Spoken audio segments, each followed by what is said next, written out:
Hey guys, welcome to the latest episode of this Unbelievable Life. Today I have with me Tim Black with WNIN. Tim has been the WNIN president and CEO for the last 2 years, but that follows 6 years of the organization's VP of development role. Tim has been on-air talent and has held numerous management positions in Evansville media for over 30 years. Today I've asked Tim on to tell us all about WNIN. Tim, take it away. All right, Nikki, thanks so much. This is a great opportunity to be able to talk about WNIN, and I hope the folks who might be watching or listening to the podcast are already WNIN supporters, but if you're not, then maybe this is going to help spur you into some action. There are a lot of things about WNIN that I'm not sure a lot of people in the community really know about, and I like to bring that to their attention from time to time when I have the opportunity. I think one of the first things, obviously, WNIN is our public media entity in this community, both television and radio.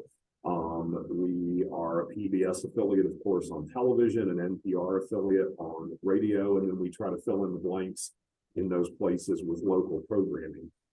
That's probably a good place to start because that's actually it's not just unusual, that's sort of a unique situation for public media outlets across the entire country.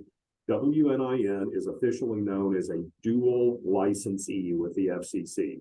And what that means pretty simply is that we manage within one organization both a public media television station and a public media radio station.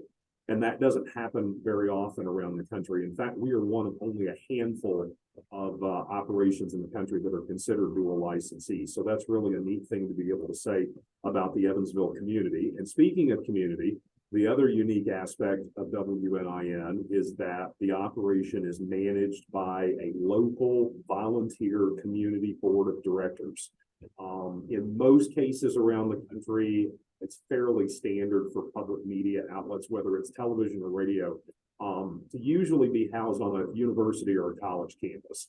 And if you think about it, if you've not lived in the Evansville area for a long time or you've been in other places, you probably start thinking about it and like, yeah, that's right. My other local public media affiliate was either part of the university or part of some kind of an educational institution. And then those organizations are managed by the university or the college. So that's a unique aspect of WNIN as well, is that our operation is overseen and managed, it's guided, it's advised by a board of directors that's made up of local community volunteers. So those are just a couple of neat things to be able to say, I think, about WNIN. I also want to take the opportunity to talk a little bit about something that's very near and dear to me. As Nikki said at the outset, I've been involved in some aspect of local media in Evansville for about 30 years now. I believe in local media, and I think that local media believes in and should be producing local programming. I realize that a lot of the folks who watch television, they love their PBS programming. Likewise, people who listen to the radio station love the NPR programming. Those are important aspects of what we do. And if that's what you like and that's why you support us, fantastic, good for you.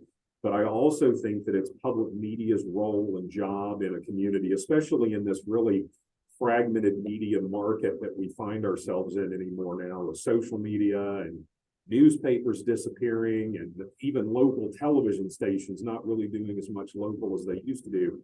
I think public media has the responsibility and should be their mission to fill that gap. And so WNIN, especially since I came on board as president and CEO, we've really been focusing on local, whether that's on radio or television. If you listen to the radio station regularly, you'll know that just within the last few months, our very own John Gibson has started hosting a weekly program on Fridays called the Friday Wrap. It's a pretty simple concept. He brings in local journalists and other folks in the community, and they just sort of wrap up the week of whatever's been happening in the Evansville and tri-state area. And we also encourage listeners to take part, whether that's sending a question or a comment via social media, calling us on the telephone, sending an email. It's becoming a popular program.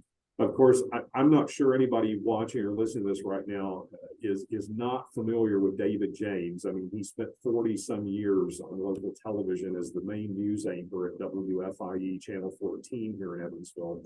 We are really fortunate to have David as part of our family here at WNIN. And almost since the moment that he started working for us a couple of years ago now, he hosts a weekly radio program called To Main Street. Very popular. He usually sits down with only one or two guests for an entire hour, lots of local authors, other people in the community, and really does an enjoyable and engaging program. And we're going to be adding yet another local program coming up really, really soon. I can't say much about that right now, but so I'll just leave that at there. Maybe I'll have an opportunity to come back at another time and we can talk about that. But it is going to be another local radio program added to the lineup. On the other side of the coin, on television, Thursday night is the night that we devote to local programming here on WNIN. Gets kicked off in the evening by our very own local public affairs program called Newsmakers. Again, pretty simple concept. We try to focus each week on something going on in the community, something going on in the tri-state area. We bring in the folks who can talk most intelligently and most informatively about that, and we put them on that show on Thursday nights. David James, again, does a television version of his radio show, To Main Street. That airs on Thursday nights on WNIN. Some of you may remember the original Shively and Shoulders program that aired many years ago on WNIN as a weekly program. We're very fortunate to have it back on our air now as a monthly program. It also airs on Thursday nights. One of the other local shows that we've been known for at WNIN for a while now is Lawmakers. That program is sort of a short run series in that we only do that program. It's hosted by John Gibson from the news side on radio. And it airs later on Friday nights. That's the program that we always produce and air during the Indiana State Legislative session.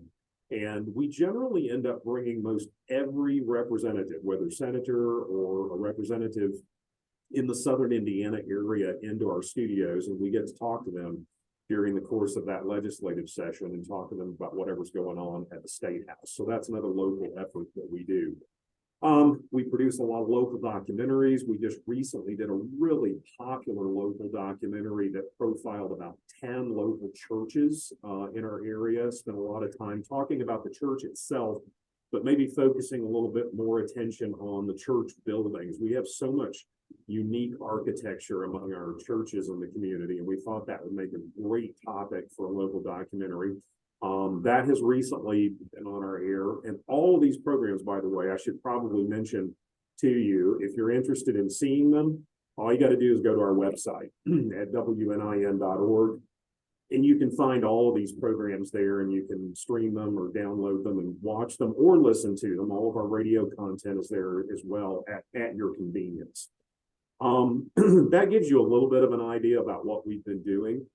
I probably don't have to say it, but I will. When you start talking about local programming, it does not come cheap. It's not inexpensive. We have professionals who work within this organization who are doing what they love to do. All of those things cost money. And we've been very fortunate to have a lot of financial support from this community. But just like you, we've recently come out of, some dark years, I'll call them 2-3 years of the COVID pandemic. Fundraising was way off during those years. We were basically supported by a lot of very generous grants that came from large organizations and others around the country to make sure that public media was supported.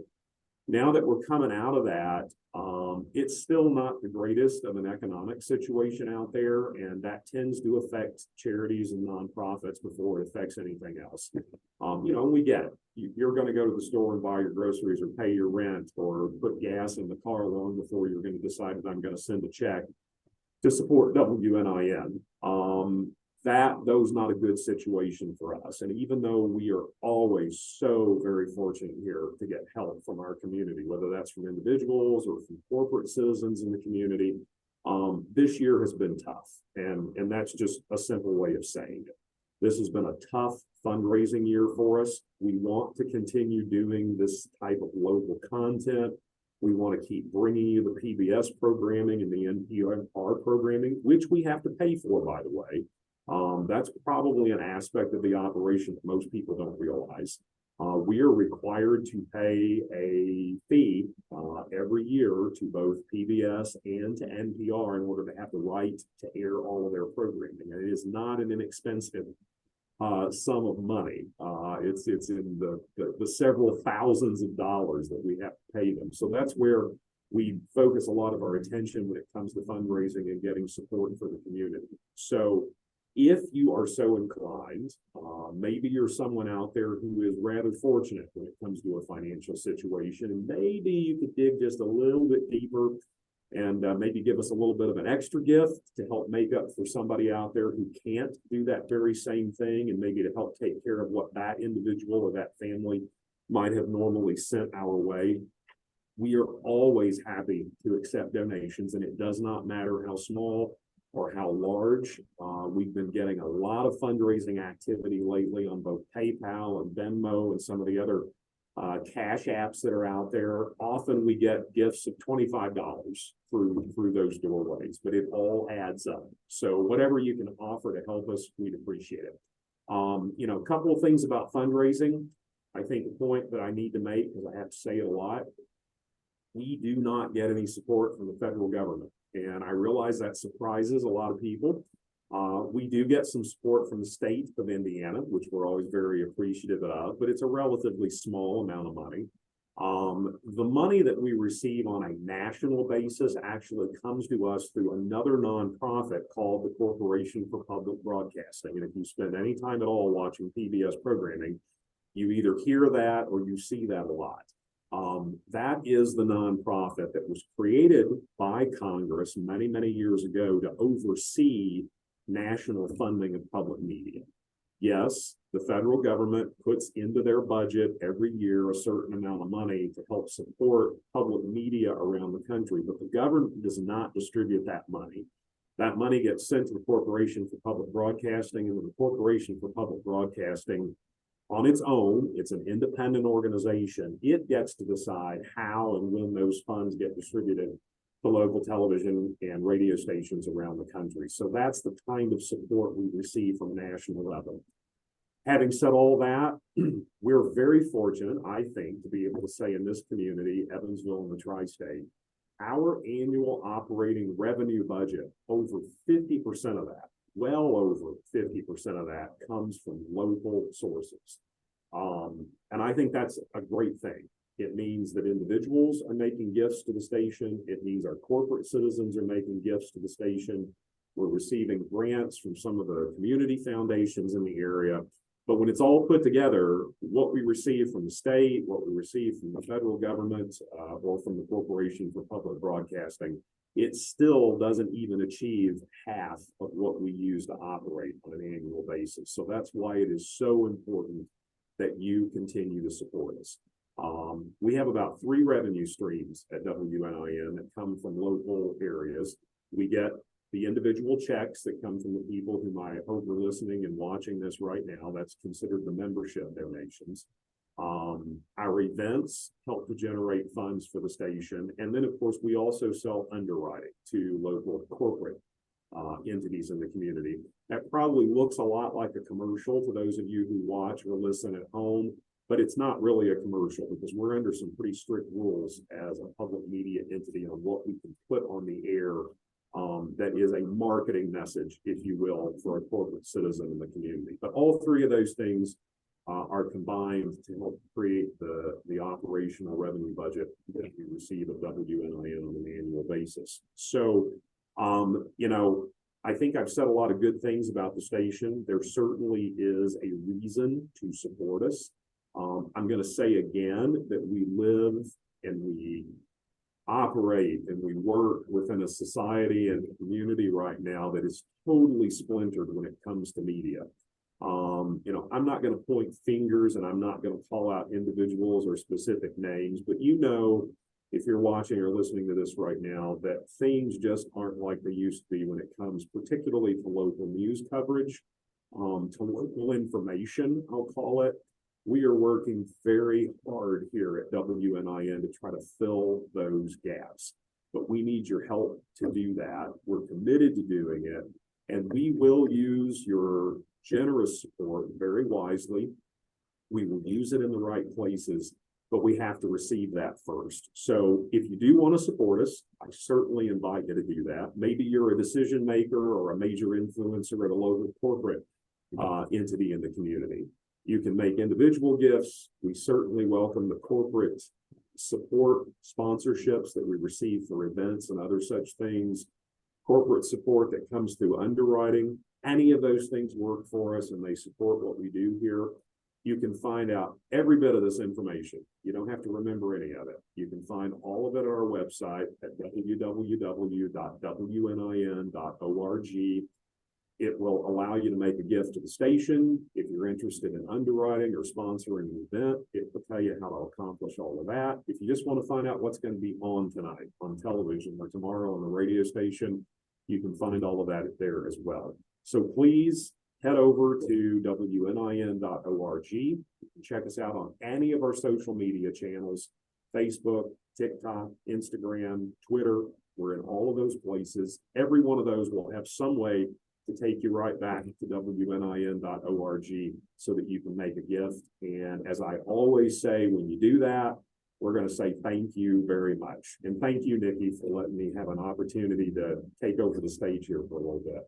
Well, you are most welcome. And having come from the nonprofit sector, I just want to reiterate to everyone, whether you are the person that is writing the check or you're signing up for, a sponsorship or attending the events, please do A, but B, remember those connections. We all have our own circles of influence. So if you know somebody that might apply to as well, spread the word. It's all about awareness about WNIN.